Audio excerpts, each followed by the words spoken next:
was in rehab, I mean, they tried to teach me just the basics. So I could brush my teeth, I could feed myself. I often wondered how I was gonna do all this stuff when I got home, as simple as plugging in my cell phone, operate a remote control, or cook myself something to eat, prepare myself some food, drive somewhere. The most important thing that I did to learn those things was to just go home, and my parents left for work, and then there I was, and if I wanted to do something, I would just have to figure it out.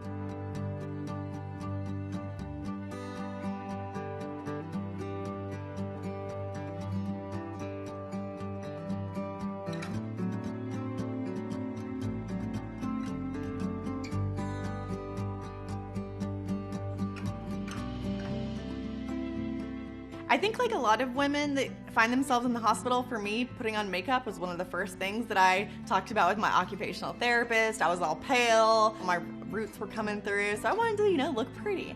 And so putting on makeup, it almost came back like riding a bike. Like, it's so instinctual. And so, I'm able to do it with my prosthetic arms, even without them, to get ready in the morning. Putting my hair in a ponytail was one of the most difficult things for me to learn how to do. And actually, when I was first injured, I asked an occupational therapist how to put my hair in a ponytail, and he told me that all the upper extremity bilateral amputees, women that he knows, just cuts their hair short.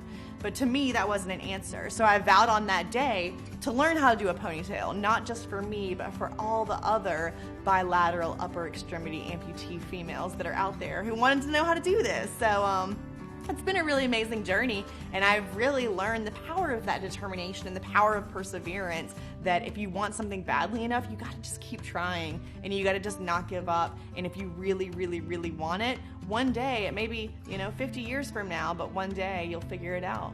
Another difficult thing for me to learn to do was driving, but again, that was just like getting back on a bike. I was so lucky that I actually had a van donated. I mean, I just wouldn't be where I am now without that vehicle. It was super easy once I got the adaptations and started driving. I actually got a 100 on my driving exam, which I had to retake, and I even did the parallel parking and everything, so pretty proud of myself. I didn't really have a very accessible kitchen at my parents' house, so I turned my office area into basically a little tiny kitchen.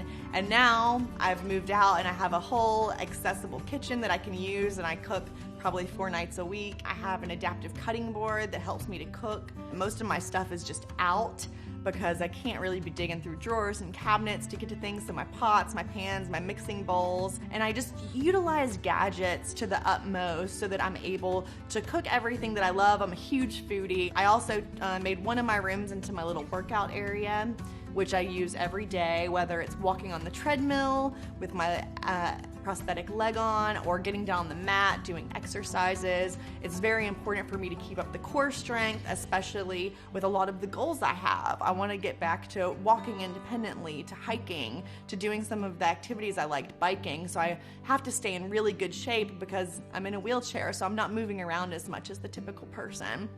So that's really important.